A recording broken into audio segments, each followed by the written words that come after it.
అనేక విషయములో మనం అందరము తప్పిపోతున్నాము.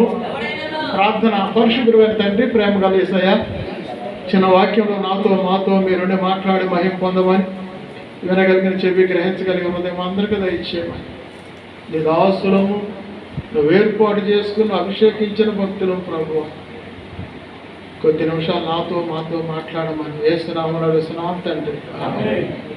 బైబిల్ గ్రంథములో యాకోబు అనేటువంటి భక్తుడు రాసినటువంటి ఈ యొక్క యాకోబు పత్రికలో ఆయన అంటాడు, సహోదరులారా, బోధకరమైన మనము మరీ కఠినమైన తీర్పు పొందుదామని తెలుసుకొని మీలో అనేకులు బోధకులు కాకుండా అంటాడు. చూసారా, ఇప్పుడు మనం ఇక్కడ ఉన్న వాళ్ళందరూ ఒక్కొక్కరు టైం ఇవ్వాలి, కానీ మన వాళ్ళందరూ తలో ఒక ప్రసంగం చేస్తే ఒక 4 రోజులు కూడా కరగనటువంటిది అనమాట. దేవుని స్తోత్రం. అందరూ బోధకులే, కాకపోతే ఏంటంటే ఆ పెద్దోళ్ళు చిన్నోళ్ళు అనేది ఉంది కనుక ఏదో మమ్మల్ని ఇక్కడ నిలబెట్టారు, అంతేగాని అందరూ సామర్థ్యం కలిగిన వాళ్ళే. వాళ్ళ సంఘాల్లో వాళ్ళ మంచి ప్రసంగాలు, మంచి ఆత్మీయంగా మాట్లాడేటువంటి సేవకులే.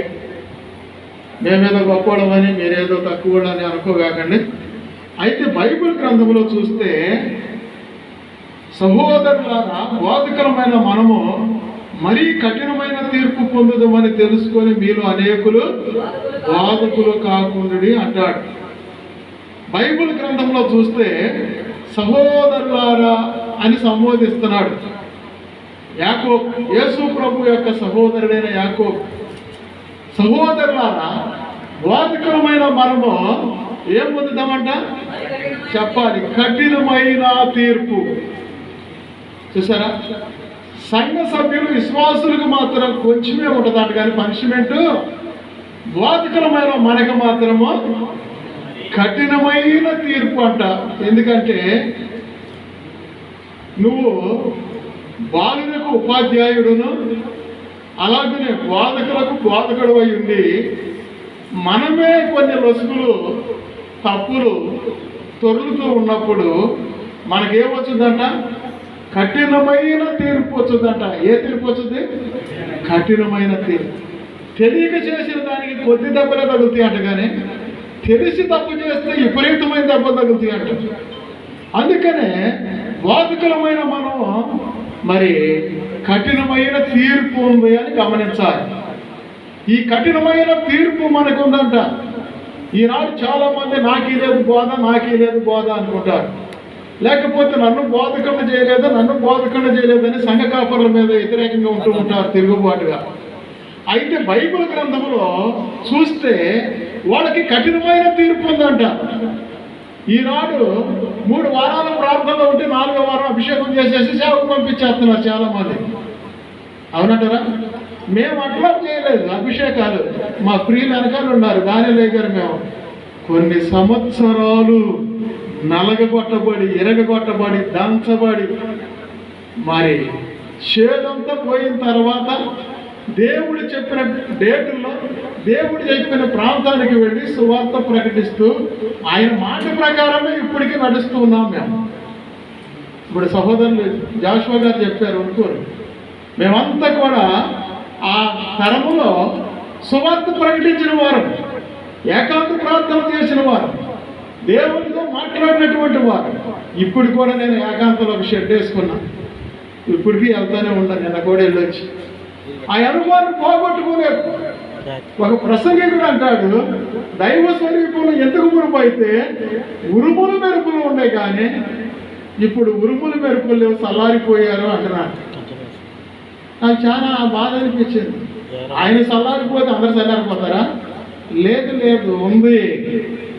దైవ స్వరూపంలో మెటీరియల్ ఉంది కనుకనే సంఘం ఉద్యమగాను అభివృద్ధిలోకి వస్తుంది. దేవుని స్తోత్రం.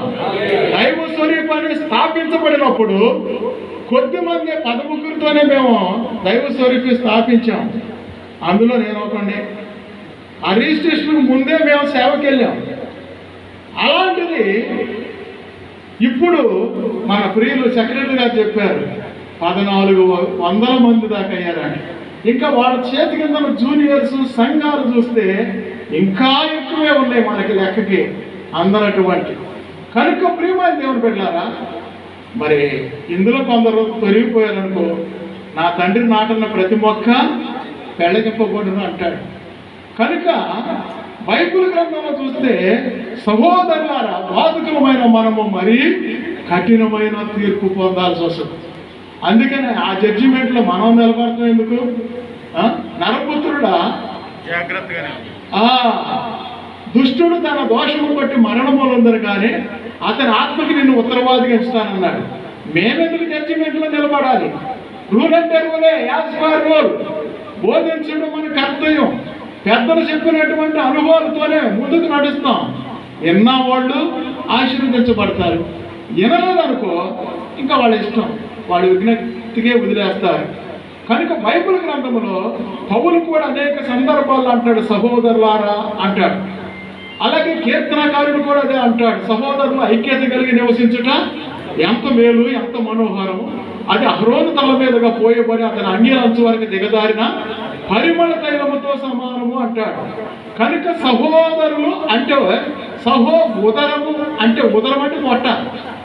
మనందరము కూడా మన యొక్క శరీరానుసారంగా తల్లిదండ్రులు వేరుగా ఉన్నప్పుడు కూడా, ఆయా ప్రాంతంలో, ఆయా దేశాల్లో, ఆయా యొక్క గ్రామాల్లో జన్మించినప్పుడు కూడా మనందరము దైవ స్వరూపిలో ఏమై ఉన్నాము? ఒక తల్లి కడుపును పుట్టిన వారమై ఉన్నాము. దేవునికి స్తోత్రం. అందుకనే బైబిల్ గ్రంథంలో మనం చూసినట్లయితే ఒక సమయంలో యోసేపుని అమ్మేశారు, వెళ్ళిపోయాడు. దాసుడుగా ఐగుప్తు దేశంలో రెండో రాజుగా దేవుడి కృపను బట్టి ఆశీర్వదించబడ్డాడు. తర్వాత తన సహోదరులు వచ్చారు ఆహారం కొనుక్కోవడానికి. అప్పుడు ఆయన ఏమన్నాడంటే, వీళ్ళు నా సహోదరులను గ్రహించి చక్కగా వాళ్ళకి భోజన పానాలు అన్ని ఏర్పాటు చేసి తిరిగి పంపించేటప్పుడు ఏమంటాడు చూసారా? అన్నలారా, మీరు మార్గములో ఒకరితో ఒకరు గొడవ పడుకునే అంటాడు. దేవునికి స్తోత్రం. ఎందుకనంటే జనం ఎక్కువగా ఉన్నప్పుడు ఇందులోనే చాలామంది అసలు మనందరం దేవుడికి దొరికామంటే అది ఆయన చిత్తం. ఎందుకని నా తండ్రి ఆకర్షించిన వారు అందరూ నా యొద్దకు వస్తారు, నా యొద్దకు వచ్చిన వారు నేను ఎంత మాత్రము త్రోసివేయను అంటాడు. ఆయన ఆకర్షిస్తేనే నేను వచ్చా. దేవుడు నాతో మాట్లాడితేనే. నా సాక్ష్యం మీకు చెప్పాలని టైం తీసుకుంటుంది. నేను ప్రతాప్ ఇండస్ట్రీలో ఒక కంపెనీలో పనిచేశాను. మా తల్లి బాల్యకాలం నుంచే ఈ దైవ స్వరూపి పుట్టక ముందే సంసోరాయి గారు, ఈ లింగాపాలెం అయ్య గారు, పుట్టకొండ దావీదయ్య గారు, తోటగూడ రాజారామయ్య గారు, భూషణం గారు, వీళ్ళందరూ ఏలీ గారి దగ్గర రక్షించబడిన వారు. నేను చిన్నపిల్లడు.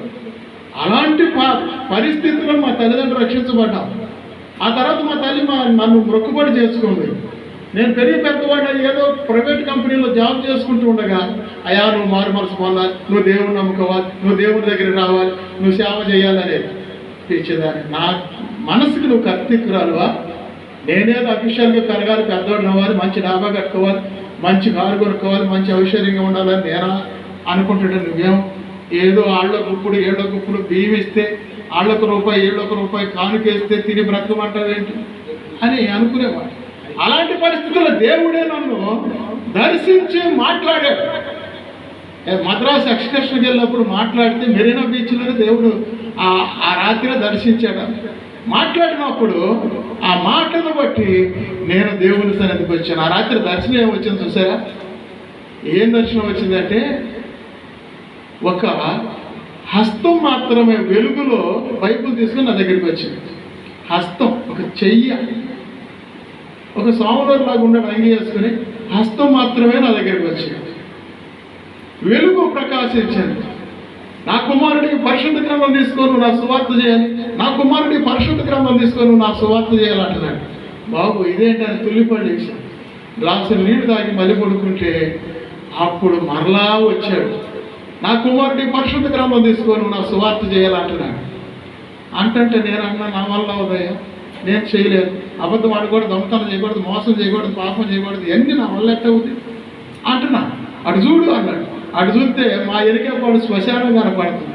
చక్కగా డిగ్గింగ్ తీశారు, బాక్స్లో పెట్టారు. నేనే చచ్చిపోయినట్ట తాళ్ళు పెట్టి దింపుతున్నారు. ఒకడు ఎక్కువ వదిలేస్తే తాడారా పైకి పట్టుకో, ఇటు అరే నేను పాచిపడి పని పట్టుకో అంటాను. నా ఆత్మ వాళ్ళలో సంచరిస్తూ ఉంది. నేను కనపడుతున్నా, వాళ్ళందరూ నాకు కనపడుతున్నారు. ఏడ్చేవాడు ఏడుతున్నారు, బాధపడేవాడు బాధపడుతున్నారు. నాకు మా మేనమామ గారు ఒక ఆయన దూరం నుంచి వచ్చాడు, లేటుగా వచ్చాడు. అప్పటికి గోతులు దింపేశారు బాక్స్ని. ఆయన అంటాడు ఎందుకు చచ్చిపోయాడు ఈయన అని అంటే, ఇంకొక ఆయన హిందూ, ఆయన మా నాన్న ఫ్రెండ్ వెంకటరామయ్య గారు అని వల్ల ఆయన అన్నాడు వీడు దేవుడు చెప్పిన మాట ఎందుకు చచ్చిపోయాడండి అని. అంటే మా తల్లి దేవునికి సమర్పించుకుంది, దేవుని సేవకి. నేనైతే నాకు ఆ ఆలోచన లేదు. ఎందుకంటే అంతకు మునిపే సేవకులతో టచ్ ఉంది నాకు. లాజరయ్య గారు మా ఇంటికి వచ్చి 15 రోజులు 20 రోజులు ఉండేవాడు. అట్టిగా గెలవాడు కట్టేవాడు దూరానికి. ఆయన యేసుని నా మహామృతము ఎంత రుచి అయ్యా అని ఒక కాయ దుంపుకునేవాడు, తింటా ఉండేవాడు. నిజం, ఆయనకి ఇష్టమైనప్పుడు అలా కాయ దుంపుకొని తింటా ఉండేవాడు. అలాంటిది నాకు తెలుసు. ఏలియా గారు మొదటగా మా ఇంటికి వచ్చి మా విగ్రహారాధనకు తీసేసి, తర్వాత కల్లూరయ్య గారు వచ్చాడు, తర్వాత నెల్లూరు వెళ్ళాడు. అట్లా ఆడికి మాకు కూడా బంధుత్వం. మా 4వ అన్నయ్యకి ఆయన చెల్లిని ఇచ్చాడు. ఇలాగ బంధుత్వం పరిచయం ఉంది, కానీ ఇదంతా మనకు అక్కర్లేదు. ఏది సేవ పరిచర్య అంతా నాకు అక్కర్లేదు. కానీ నేను మంచిగా అఫీషియల్గా సంపాదించుకుని ఔషర్యవంతుడు అవ్వాలని టార్గెట్ నాది. కానీ ఇప్పటికీ నా దేవుడు నాకేం తక్కువ చేయలే. దేవుని స్తోత్రం. అందుకనే ఈయనను చూసుకుని నేను భయపడేవాడిని. పస్తులు ఉండటం, చాలా కష్టపడటం, ఉపవాసాలు చేయటం, నెలలు ఉండటం. ఒకసారి ఏలియా గారు 40 రోజులు ఉపవాసం ఉండి తుప్పుకుంటూ వచ్చాడు. 70లో వెనకమ్మడి చెవులకి గళ్ళు పడిపోయి గుడ్డ కట్టుకొని వచ్చాడు. అన్ని రోజులు ఉపవాసమా? ఒక్క పూటే ఆగలేం కదా మనం. టైం మిగిలితే ఆగలేక అప్పుడు 2 అవుతుంది అనుకో, ఇక మనకి ఇక చాలా షుగర్లు బీపీలు డౌన్ అయిపోతాయి. అందుకనే చాలా భయంకరం అన్నమాట ఈ ఉపవాసాలు. ఇవన్నీ మనం ఎక్కడ చేస్తామని నాకు భక్తి మీద ధ్యాస లేదు. దేవుడే నన్ను దర్శించాడు, నువ్వు నా సేవ చెయ్యని చెప్పాడు. అప్పుడే నేను సరెండర్ అయిపోయాను. అక్కడి నుంచి రావటం మన ప్రతాప్ ఇండస్ట్రీలో చేసేవాడిని. లీవ్ పెట్టేసి వెళ్ళిపోయారు. 2 నెలలు ఈఎస్ఐ హాస్పిటల్లో మెడికల్ లీవ్ పెట్టేసి ప్రార్థనలో ఉన్నంతే. అది ఎప్పుడు అంటే 92. ఇప్పుడు వరకు నేను వెనక తిరగల. దేవునికి స్తోత్రం. అర్థమైనా? అక్కడే ట్రైనింగ్ పొందా 3 సంవత్సరాలు. అక్కడి నుంచి గొల్లపల్లి వెళ్ళి అక్కడ ఒక 7 సంవత్సరాలు చేసి అక్కడి నుంచి ఖమ్మం వెళ్ళా. ఖమ్మంలో ఇప్పుడు మాకు 29వ సంవత్సరం, 30వ సంవత్సరం నడుస్తుంది. అలా దేవుని పరిశీలన చేశాం. ఆయన చెప్పిన మాట ప్రకారం ఆయన ఎక్కడికి వెళ్ళమంటే అక్కడ, ఏం చేయమంటే అది. అత్తగారి సొమ్ములు అత్తగారికి, అమ్మగారి సొమ్ములు అమ్మగారికి ఇచ్చేసాం. దొంగిలించిన తిరిగి కట్టేశాం. వడ్డీలు తీసుకునే తిరిగి కట్టేశాం. ఎవరైనా దూషిస్తే, ఎవరైనా హింసిస్తే క్షమాపణ అడుక్కున్నాం. ఇప్పుడు నా భార్యని నేను 1000 సార్లు కాడు పట్టుకుని క్షమాపణ అడుగుంటా. గట్టిగా చెప్పండి పట్టండి. మీరు పట్టుకుని అడిగారా క్షమాపణ? అదే మారు మనసు అంటే. అంతకు మునుపు మా పక్కింటి వాళ్ళు అడగండి, మా దాని గారు తల్లిగారు నేను తింటాను కదా. అర్థమైందా? కొంచెం తేడా అవుతే ప్యాక్ని కొట్టేసేవాడు. అది పవర్ఫుల్. ఆ దోషానికి విడుదల రాక, అర్థమైందా? నాది 81 ఫిబ్రవరి 16న అయింది పెళ్ళి. 1 సంవత్సరంలోనే 1 సార్లు కొట్టుంటారు. అయితే మరలా రివర్స్ పెట్టాడు అనమాట. 1 సంవత్సరంలో 5 సార్లు కొట్టావు కనుక 40 సంవత్సరం, ఇప్పుడు 39వ సంవత్సరం, 40 సంవత్సరాలకి 1000 సార్లు కాళ్ళు పట్టుకొని క్షమాపణ అన్నాడు. దేవుని స్తోత్రం. ఇంకా అడుగుతానే ఉండా ఆ దోషానికి విడుదల రాక. అర్థమవుతుందా? కారణం ఏంటంటే అప్పుడేం తెలియలా, ఎవరో కాలంలో ఉన్నాం కనుక అది దోషం అని తెలియదు. మాట ఎదురు చెప్తే ఒప్పుకునేవాడు కాదు, తుపాకీ దెబ్బకి దొరికేవాళ్ళం కాదు మేము. అలాంటిది దేవుడు పట్టాడనమాట. ఎలాగో వలేసి పట్టుకున్నాడు. అందుకు మేము దొరికి సరెండర్ అయిపోయాం. ఇప్పుడు పులెల్లా పోయి ఏమైపోయింది? పిల్లి అయిపోయింది. దేవునికి స్తోత్రం. ఇప్పుడు మాయా పూలు అయిపోయింది. దేవునికి స్తోత్రం. కదిలితే గాంటిస్తుంది, బెదిరితే గాంటిస్తుంది. పులి గాంటిస్తుంది అనుకుని గడగడ అని. ఎందుకనంటే బోధకులమైన మేము మరీ కఠినమైన తీర్పు పొందాలి. అందుకని జడ్జిమెంట్లో మమ్మల్ని నిలబెడతాడు. ఎందుకంటే బాధ్యత ఇచ్చేసాడు కదా స్త్రీలకి, మీరు బలహీనమైన ఘట్టమని ఎరిగి మీ భార్యని సన్మానించండి అన్నాడు. ఇచ్చేసాడు వాళ్ళకి మార్జ్యం, మనకే ఇవ్వలా చూసారా. కనుక ప్రియమైన దేవుని బిడ్డలారా, బైబిల్ గ్రంథంలో యోసేపు తన యొక్క సహోదరులను తన తండ్రి ఇంటికి పంపిస్తూ మీరు మార్గం మధ్యలో గొడవాడుకోవద్దు అంటాడు. కనుక మరి ఆనాడు ఒకరితో ఒకరు, మరి ఈనాడు చాలామంది నెత్తి మీద నూనె పోతే చాలు, పెద్దలకు మాటకు లోబడేది లేదు, తగ్గింపు లేదు, విధేయత లేదు, దీనత్వం లేదు, మంచితనం లేదు. నెత్తి మీద నూనె పోసి సేవకుడు అంటే చాలు, తెల్లారి నుంచి కుర్చీ దిగేది లేదుగా. అర్థమైందా? అంత హెచ్చించుకుంటున్నారు. హెచ్చించుకోవద్దు ప్రియమైన దేవుని బిడ్డలారా, నేల మట్టికి తగ్గించుకోండి, అప్పుడు దేవుడు మిమ్మల్ని ఆకాశానికి ఎత్తుతాడు. దేవునికి స్తోత్రం.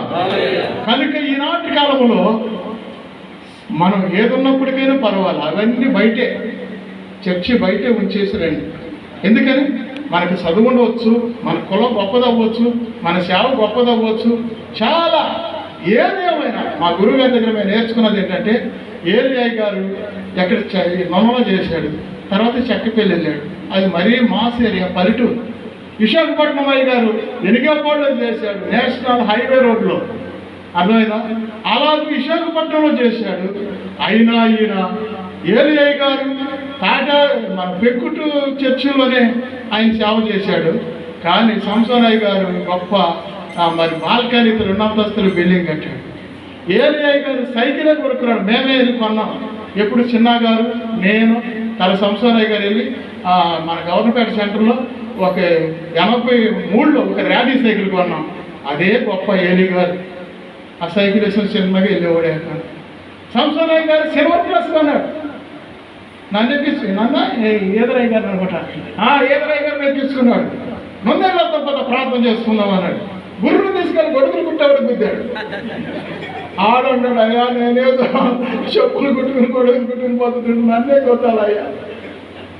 కారణం ఏంటంటే, అప్పుడు ఆయన సైకిల్ కొన్నాడు, నేను బండి కొన్నానని గర్వం ఉందా? ఆయన పెంకుడు చర్చిలో ఉన్నాడు, నేను బిల్డింగ్ కట్టానని గర్వం పడ్డా? ఏలీ గారు సేవ కంటే సంసోనయ్య గారిది 90 రెట్లు ఎక్కువైంది. ఏలియా గారు 20-30 మందిని సంపాదించాడు, కానీ ఈయన 150 మంది సంపాదించాడు సేవకులు. దేవుని స్తోత్రం. అందులో నేను 4వ నెంబర్ని, ఇదిగో 3వ నెంబర్ ఇక్కడే ఉన్నాడు. ఫస్ట్ నెంబర్ పంపించేసేవారు, సెకండ్ నెంబర్ మిస్ అయ్యాడు. అలాగే మా తర్వాత ఇంకా 130 మంది ఉన్నారు సేవకులు. కనుక ప్రియమైన దేవుని పెట్టారు, ఏనాడు మేము పెద్దలకి లోబడే ఉంటాం. ఇప్పుడు కూడా, ఇప్పుడు నేను వాక్యం చెప్పేటప్పుడు కూడా పెద్ద ఆయన పర్మిషన్ అడిగా, కొద్దిగా నెలనా ముందుకి ఆగిపోనా, వెళ్ళేం కాదండి. దేవుని స్తోత్రం. అట్టనే వెళ్ళలేదు, ఆగిపోతాం. కనుక బైబిల్ గ్రంథంలో చూస్తే ఈనాడు ఒకరికొకరు వందనాలను కూడా పెట్టుకోరు. దైవ సేవకులు గౌరవించేది లేదు. అర్థమైనా? మా దైవజనుల దగ్గర మేము నేర్చుకున్నాం. ఆయన ఎంత సంసోనయ్య గారికి కొంచెం ఒక 400 మందిలో ఉద్యోగం చేసి మంచి జనరల్ నాలెడ్జ్ ఉన్నాయి. అట్లా మంచి పాటకారి, మంచి ప్రసంగికుడు. ఎవడైనా ఒక గంట సేపు కూర్చొని మాట్లాడితే ఇక ఆయన నిధులు పెట్టరు. దేవుని స్తోత్రం. ఎందుకని? మంచి ఆకర్షణ ఉంది. పెద్ద పెద్ద సేవకుల దగ్గర ఎవరి దగ్గర కానీ ఎందుకు కూర్చుంటే ఆ సమస్య కోసం ఒక నెల రోజులు ప్రార్థనలో ఉండు, 2 నెలలు ప్రార్థనలో ఉండు, ఒక 6 నెలలు ప్రార్థనలో ఉండడానికి కోలేసేవారు వాళ్ళని. సంసోనయ్య దగ్గర, అయ్యగారి దగ్గర వచ్చి కూర్చుంటే 1 అవర్ మాట్లాడితే సార్, దేవునికి స్తోత్రం, వాళ్ళ సమస్యలన్నీ క్లియర్ అయిపోయాయి. నేను చూశాను ఆయన దగ్గర. 6 నెలలు అక్కర్లా, సంవత్సరం అక్కర్లా, 2 సంవత్సరాలు అక్కర్లా, 1 అవర్ 1 గంట మాట్లాడితే సార్ వాళ్ళ సమస్య తినేవాడు. టక టక టక 4 సమాధానాలు చెప్పేవాడు. విడుదల. అర్థమైందా? దేవుని స్తోత్రం. కారణం ఏంటంటే అలాంటి మ్యాగ్నెట్ పవర్ కలిగింది. అయినా ఆత్మీయ తండ్రిని ఎన్నడూ దూషించలా, ఎన్నడూ ఆయనను తీసి పక్కన పెట్టడా. ఎప్పుడు నాన్నగారు నాన్నగారు అంటే పాదాల దగ్గరే ఉన్నారు. ఆయన నేల మట్టుకు తగ్గించుకున్నాడు కనుక అంత గొప్పగా హెచ్చించాడు. మీరు కూడా మీ గురువుల దగ్గర తగ్గించుకోండి, సహవాసాన్ని ప్రేమించండి, పెద్దలను ప్రేమించండి. ఎందుకంటే బైబిల్ గ్రంథంలో అంటాడు, మనము కఠినమైన తీర్పు అంట బోధకులకి. ఏముందట? కఠినమైన తీర్పు ఉందని మనం భయపడాలి అంటాడు. అందుకని బైబిల్ గ్రంథంలో చూస్తే చాలా విషయాలు ఉన్నాయి, టైం లేదు చూసారా. కనుక ప్రియమైన దేవుని బిడ్డలారా, ఇవాళ నువ్వేం సేవ చేస్తున్నావు అని అడిగితే, అయ్యా నేను 30 ఏళ్ళు అయింది సేవకు వచ్చి, మోస్ట్ సీనియర్ని నేను 25 ఏళ్ళు అయింది, నాకు ఒక్క ప్రసంగం ఏంటో ఒక మాట చెప్పనిట్లేదు, నన్ను స్టేజీకి మీదకి పిలవట్లేదు అని చెప్పి ఫీల్ అయ్యే వాళ్ళు చాలామంది ఉన్నారు మనోడు. అయితే నేనంటాను 30 సంవత్సరాలు అయినా 25 సంవత్సరాలు అయినా అర్థమైందా, నువ్వే దేవుణ్ణి వాడుకుంటున్నావు, ఆయన పేరు చెప్పుకుని బతుకుతున్నావు, కానీ దేవుడు నిన్ను వాడుకోవట్లా. వాడుకుంటే గొప్ప సంఘమే, వాడుకుంటే గొప్ప దేవాలయమే, వాడుకుంటే నీకు అనేక ఆత్మలు ఎత్తాడు, నిన్ను వాడుకుంటే అనేక మంది సేవకులు లేపుతాడు, నిన్ను వాడుకుంటే అనేక సంఘాలు కట్టుతావు. నువ్వే ఆయన్ని వాడుకుంటున్నావు అభిషేకం పొంది, అవునా కాదు? ఈనాడు నా సంఘం లేదని నన్ను కింద కూర్చోబెడుతున్నారు, నాకు శిష్యువులు లేరని నన్ను పక్కన పెట్టారు, లేకపోతే నేను గుర్తింపు లేకుండా పోతున్నాను అంటారు. ఎన్ని సంవత్సరాలు అయిందంటే నేను 16 సంవత్సరాలు అయింది సేవకు వచ్చి. 16 సంవత్సరాలు సేవకు వచ్చి 16 సంవత్సరాలు దేవుడే వాడుకుంటున్నావు. నేను అయ్యగారిని అర్థమైందా అని దీంతోనే నువ్వు దేవుడిని వాడుకుంటున్నావు, కానీ దేవుడు నిన్ను వాడుకోవట్లేదు. కనుక ప్రేమ దేవుని బిడ్డలారా, బైబిల్ గ్రంథంలో చూస్తే ఇక్కడ ఒక మాట అంటాడు చూసారా. బైబిల్ గ్రంథంలో ఏమంటాడంటే మనమందరము తప్పిపోతాం అంటాడు. 2వ వచనం చూడండి, యాకోబు పత్రిక. అనేక విషయంలో మనమందరము తప్పిపోవచ్చు. దేవుని స్తోత్రం. ఒక విషయంలోనా, హెచ్చింపు విషయంలో తప్పిపోతున్నామేమో, గర్వం విషయంలో తప్పిపోతున్నామేమో, మాటలు ఎందుకు తప్పిపోతున్నామేమో, చూపులు ఎందుకు తప్పిపోతున్నామేమో. చాలామంది సేవకులు అని చెప్పుకుంటారు, కానీ దశంభాగాలు కూడా తీరండి.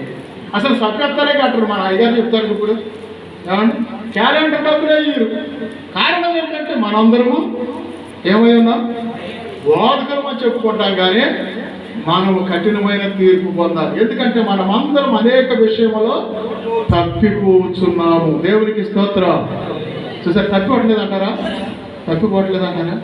నువ్వు మాస్టర్ గారు ఒక విశ్వాసి పక్క నుండి అడుగుతున్నాడు, ఏమండి అయ్య గారు పాపాన్ని గురించి చెప్పారు కదా, పాపమా అని అంటే, అవునయ్యా పాపమే అన్నాడు. దేవుని స్తోత్రం. మరి మీకు లేదా అయ్యగారు పాపము? లేదయ్యా. అయ్యగారు మీకు కోపం లేదా అన్నాడు. మళ్ళీ లేదయ్యా. మళ్ళీ 3వసారి అయ్యగారు మీకు కోపం లేదంటే, లేదని చెప్పట్లేదా? అర్థమైంది. అప్పుడే అర్థమైపోయాయి ఈయన మ్యాటర్ ఏంటో. ఈయన మ్యాటర్ అక్కడే అర్థమైపోయింది కదా. అందుకని మనమందరం అనేక విషయంలో తప్పిపోతాం. మీటింగ్ పెట్టుకుంటారు ఎవరో ఒకళ్ళు, అయ్యా మీరు ఖచ్చితంగా రండి, మీకు పాంప్లెట్లో పేరు వేస్తున్నారు అంటారు. వస్తానయ్యా అంటారు. ఆ టయానికి కనపడరు. ఈయన ఫోన్ చేసి అయ్యగారు వస్తున్నాను లేదు, ఫోన్ వేస్తారు. కారణం ఏంటి? నువ్వు వస్తానంటే రా, లేకపోతే లేదు. అందుకనే మనమందరం అనేక విషయంలో ఏమైపోతున్నాం, తప్పిపోతున్నాం అంటాడు. కనుక బైబిల్ గ్రంథంలో చూస్తే మన కీర్తనకారుడు అంటాడు, తల్లి గర్భంలో నుండి పుట్టినది మొదలుకొని మనుషులు అంటే విపరీత బుద్ధులు ఉంటాయి అంట. ఏ బుద్ధులు అంటే విపరీత బుద్ధులు కలిగి ఉంటారు అంటాడు. అదే హెబ్రీ పత్రికలు అంటాడు, కావున నేను ఆ తరము వారి మీద విసిగి మీరు ఎల్లప్పుడూ తమ హృదయాలోచనలో తప్పిపోతున్నారంట. ఆ తరము వారి మీద విసిగి మీరు ఎల్లప్పుడూ హృదయాలోచనలో తప్పిపోతున్నారు అంటాడు. మనిషి ఇక్కడే ఉంటాం, మనసు మాత్రం ఢిల్లీ, బొంబాయి, కలకత్తా, జపాన్, జర్మనీ ఏమండి అన్నీ తిరిగి వస్తుంది. దానికి ఛార్జీలో పోడా. ప్రార్థనలో మోకరిస్తాం, ఇక ప్రార్థన రాదు. ఇక వాళ్ళు ఎక్కడెక్కడైతే విశ్వాసులు ఉన్నారో, ఎక్కడికి వెళ్తే మనకి రూపాయి వచ్చుద్దో, ఎక్కడికి వెళ్తే మనం బాగా ప్రేమిస్తారు, ఎక్కడికి వెళ్తే మనకి నాటుకోళ్ళు కోస్తారు, ఎక్కడికి వెళ్తే పలవా పెడతారు, ఏ సహోదరుడి దగ్గరికి వెళ్తే మనకి మంచి అని ఈ ఆలోచిస్తారు. అర్థమైంది? ఛార్జీలు లేవు కదా మనసుకి. అందుకనే ఆ తరము వారి మీద విసిగిపోయి మీరు ఎల్లప్పుడూ తమ హృదయాలోచనలో తప్పిపోతున్నారు అంటాడు. కనుక ప్రియమైన దేవుని బిడ్డలారా, బైబిల్ గ్రంథాన్ని మనం చూస్తే మరి చక్కగా అంటాడు, బైబిల్లో అనేక విషయముల్లో మనము తప్పిపోతున్నాం అంటాడు. పాస్టర్ గారంట ఇట్లాగే సెమినార్ పెట్టాడంట, సేవకుల మీటింగ్. ఆ సేవకుల మీటింగ్లో 1000 మంది వచ్చారంట. అయ్యగారు ఒక తెల్లదొర గారు కూడా వచ్చారంట. వస్తే వీళ్ళందరూ ఎవరంటే ఒక పెద్ద ఆయన చెప్పాడు ఒకసారి మమ్మల్ని తీసుకెళ్ళి, వీళ్ళంతా ఈ లోకల్ ఏరియా పాస్టర్స్ వీళ్ళందరూ నా చేతి కింద సర్వేట్లు అన్నట్టు చెప్పాడు. అట్లా చెప్తే ఆ తెల్లదొర గారు అన్నాడంటే మీ అందరూ వరుసగా నిలబడి అన్నట్టు. వరుసగా నిలబడిన తర్వాత చూశాడంట, అందరు చూసి మీరు లోపలికి వెళ్ళి లుంగీలు కట్టుకోరండి అన్నాడంట. ప్యాంట్లు వేసి లుంగీలు కట్టుకుని వచ్చి అందరూ లైన్లో నుంచి పెట్టినాక ఆ దగ్గర నుంచి ఇద్దరికి వరుసగా చూసుకుంటూ వచ్చాడు. పైకి లేపి కట్టుకోండి మడత పెట్టి అన్నాడు. మడత పెట్టి కట్టుకున్నాక మళ్ళీ దాని నుంచి అదరికి చూసుకుంటే లేడు. ఎవరు మోకాళ్ళు కాయలు కాసిలేవంట. ఈ జీవరత్న గారు లాగా పెద్ద ఆయన ముసలైన ఆయన మోకాళ్ళు మాత్రం కాయలు కాసినాయంట. కుర్రోడు అంత ఇప్పుడు డెకరేషన్ పెట్టి కదండి, మోకరిస్తే ప్యాంట్ ముడదవుద్ది, మోకాళ్ళ మీద ఉండటం లేదు. ప్రార్థన చేయండి అయ్యా అని ఎవరన్నా అడిగిన విశ్వాసులు నుంచో ప్రార్థన చేస్తా అని నుంచునే ప్రార్థన చేస్తాం. మోకాళ్ళు అంగో అర్థమైందా? ఆ పెద్ద ఆయన ఒక్కడే మోకాళ్ళు కాయలు కాసి ఉంటే మీరందరూ అయ్యగారులు కాదు, అయ్యగారులుగా చలామణి అవుతున్నారు. కానీ ఈ పెద్ద ఆయన ఒక్కడే అయ్యగారు అడగంట. దేవునికి స్తోత్రం. కనుక మన మోకాళ్ళు కాయలు కాసిపోయి అర్థమైందా, కడుపు పేగులు అట్టగట్టబడి మేము ప్రార్థన చేసాము, ఇప్పుడు చేయలేకపోతున్నాం మోకాళ్ళ మీదండి. కనుక ఈనాటి కాలంలో యువతరం మన మోకరించి ప్రార్థన చేయాలి. సంసోనయ్య గారు మాకు ఒకటే చెప్పాడు, ఏకాంతానికి వెళ్ళినప్పుడు కళ్ళు తెరిచి ఇటు అటు ఇటు ఎటు చూస్తూ ఉండేవాడు. భయం ఏది, పాములు వస్తాయేమో ఏమవుతాయో. ఆయన ఎట్లా ఆయన మోకాళ్ళు వేసి కళ్ళు మూసుకుని టైం అయితే 2 అవుతుంది కదా, 4 దాకా 2 గంటలు 2 అవర్స్ మోకాళ్ళు దిగొద్దు అనేవాడు. అది 2 గంటల లోపు నువ్వు మోకాళ్ళు దిగావా, నువ్వు పనికిరావు, ఏదో బట్ట కాసుకో అని ఒక సేవకు పనికిరావు. అది మా ట్రైనింగ్. ఇవాళ 2 గంటలు మోకాళ్ళ మీద ఉండే అయ్యగారు ఉంటే ఆడ ముందుకు రావచ్చు, నమస్కారం చేసి ఏమండి వాళ్ళకి శాలో కప్పి సన్మానం చేయొచ్చు. ఉన్నారా లేదు. ఏమండి యమోషయ్య గారు మా ఖమ్మం మీటింగ్కి ఒకసారి పిలువబడితే వచ్చాడు, అతిథిగా వచ్చాడు. నన్ను అక్కడ చూశాడు, ఎప్పుడో 85లో చూశాడు. గొల్లపల్లిలో మీటింగ్కి వచ్చాడు, క్యాష్ వాయించాడు సిస్టర్ గారు. ఇప్పుడు వచ్చి అంటాడు, 85లో చూస్తే నువ్వు అట్టాగే ఉండవు, ఇప్పుడు చూసినా అట్టాగే ఉండవు. అర్థమైనా? మా అందరికి ఊళ్ళో చేసింది అయ్యగారు కథ లెక్క నడవలేకపో. నిజమే. ఈ ఆటో నగర్లో ఒకసారి మీటింగ్కి వెళ్తే ఒక అయ్యగారు వచ్చాడు. నేను వాక్యం చెప్తాను, ఒక అయ్యగారు వెనకాల నుంచున్నాడు. నుంచుంటే ఒక నుంచి కుర్చీ వేశాడు. కుర్చీ ఎత్తి కూర్చోండి అయ్యగారు అంటే ఆయన అన్నాడు, నేను కూర్చోను అంటున్నాడు. ఏంటో నేను అన్ని తీసుకుంటే ఒక పెద్ద అయ్యగారు కూర్చున్నాడు. ఆయన ఉన్నాడు సుమారు ఒక చిన్నపాటి వెలుగులాగా. ఓహో కుర్చీ చాలని అంటున్నాడేమో అనుకుని ఆ పేరు పెద్దల కుర్చీ పట్టుకుని ఎత్తి మీద పెట్టి పరిగెత్తుకొచ్చి ఒక రౌండ్ కుర్చీ వేసారు. కూర్చున్నాక గబక నేను ముగిచేసాను. నుంచున్నాడు. ఇక్కడ స్టేజ్ దగ్గర నుంచుంటే పొట్ట ఇక్కడికి వచ్చినాడు. అందరూ పడి నవ్వుతున్నారు. మా పాస్టర్ గారు కూడా నవ్వుతుంది, ఇక అందరూ అమ్మగారు నవ్వుతున్నారు. ఆయన ఏమన్నా అనుకుంటాడా నాకు భయపడుతుంది. ఆయన అంటే ఏంటమ్మా నవ్వుతున్నారు, నేను చిన్నపాటి ఏమి పిల్లలాగున్నానన్నా, ఇదంతా దేవుని కృప. ఏది ఇదంతా దేవుని కృప అంట, పట్టంతా దేవుని కృప అంట. ఎవరని చెప్తానమ్మా నాన్నకి ఏంటంటే నేను వారానికి 40 గృహాలు దర్శిస్తాను, గృహ దర్శనాలు చేస్తాను. అయితే ఇక్కడికి వెళ్ళగా 2 ఇడ్లీలు పెడతారు. చాలు సిస్టర్ చాలా నా ఊరికి వస్తేనా ఆడికి వెళ్ళగా 2 దోశలు వేస్తారు ఆయనకి, అక్కడ తింటారు. ఇంకోసారి వెళ్ళగా పూరీలు పెడతారు. అర్థమైనా? ఒక ఆమె 7 పెట్టిందంట. ఏది చపాతీ 1/2 కేజీ కూర పెట్టిందంట, చికెన్ కూర. తిరుమల ముందు పెట్టింది తినకపోతే ఆ దేవుడు చెప్పాడు కాదు. అప్పటికే 7 ఇళ్ళు అయిపోయినాయి అంట. 8వ ఇల్లుంది. ఎట్ట కొట్టు తినేసాడట. మనిషి పుష్టికుంటాడు. తినేసిన తర్వాత పొట్ట బిర్రు అయిపోతే గోడాకాలకి సిరి వేసుకుని పాపం చేస్తున్నట్టయ్యా, వాళ్ళ ప్రేమయ్యా ఇదంతా, వాళ్ళ ప్రేమయ్యా అని ప్రార్థన. ఇదంతా దేవుని ప్రేమమ్మా అని చెప్తున్నారు. అదేనంటే నేను అర్థమైందా? ఆకలి అయితే పట్టెడు అన్నం ఎక్కడైనా అడిగి తీసుకుని తింటా, ఇక తిన్న తర్వాత మళ్ళీ తినను. అర్థమైందా? శావుకుడు ఎప్పుడు డైట్ కంట్రోల్ చేసుకుని మంచి జాగ్రత్తగా ఉండాలి. దేవుని స్తోత్రం. ఎవరికి చోటల్లో తింటే లావ్ అయిపోతాం. అర్థమైందా? అందుకనే బైబిల్ గ్రంథాన్ని మనం చూస్తే ఇక్కడ అంటాడు అనేక విషయంలో మనం అందరం ఏమైపోయాం, తప్పిపోతున్నాం. చూసారా? అంటూ కింద అంటాడు, ఎవడైనా మాట యందు తప్పని ఎడలా. దేవునికి స్తోత్రం. ఎవడైనాను మాట యందు తప్పని ఎడలట్టి వాడు లోపము లేని వాడై తన సర్వ శరీరమును స్వాధీనపరుచుకునే శక్తి కలవాడు. అది అసలు నీ 6 రోజులు ఉపవాసం ఉన్నానండి, గడ్డం పెరిగిపోయిందండి అంటాం కాదు. 6 రోజులు ఉపవాసం ఉన్నానండి, బలహీనత అయ్యానంటాం కాదు. నువ్వు వారం ఉన్నా, నెల ఉన్నా, 5 నెలలు ఉన్నా, 6 నెలలు ఉన్నా, కాళ్ళు పైకి తలకాయ కిందగా పెట్టి చెయ్యి. నువ్వు మాట మీద కరెక్ట్గా నిలబడకపోతే అర్థమైందా, నువ్వు లోపం కలిగిన వాడు అంటుంది బైబిల్ గ్రంథం. ఒక సమయంలో సంవత్సరం దగ్గర నేను ట్రైనింగ్లో ఉన్నప్పుడు 2 సంవత్సరాలు నాకు అయిపోతే మే నెల మంచి ఎండాకాలం. అర్థమైందా? ఆ ఎండాకాలంలో ఏకాంత ప్రార్థన చేస్తున్నాం. ఈ చెవులకు అడగాలి, ఈ చెవులకు వెళ్తుంది. అప్పుడు తీర్మానం వేసుకున్నా, ఏమని, ఈ వారం రోజులు ప్రభువా నేను ఏమీ ముట్టుకోను మంచిది తప్ప అనుకున్నాను.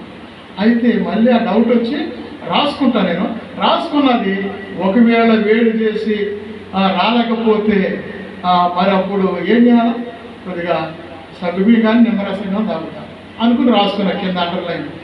అట్లాగేనండి ఆదివారం నైట్ నుంచి ఆదివారం వరకు ఈ వారం అయిపోయింది. శనివారం నైట్ వచ్చేసింది. శనివారం నైట్ 12 గంటలకి తీర్మానం అయిపోద్ది.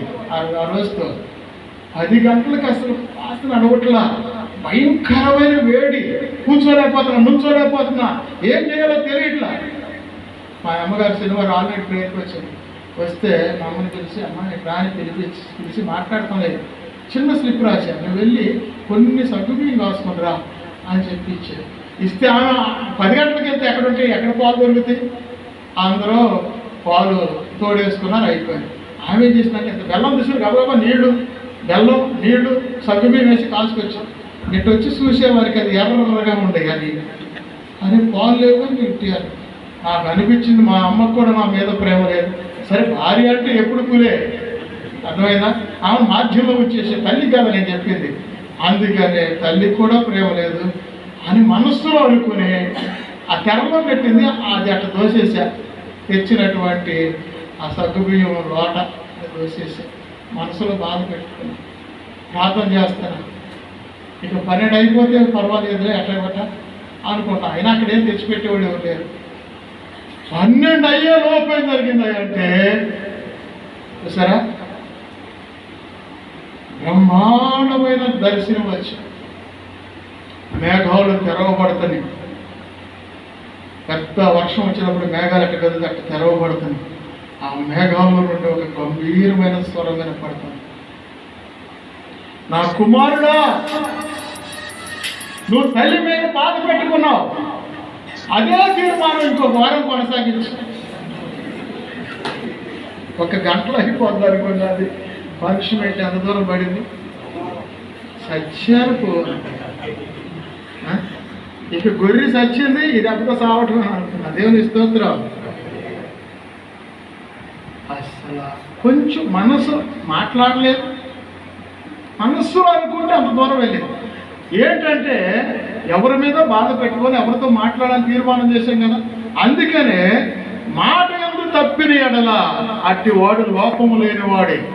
తప్పకపోయింది, తప్పితే మనం మరలా వారం చేయాల్సి వచ్చింది.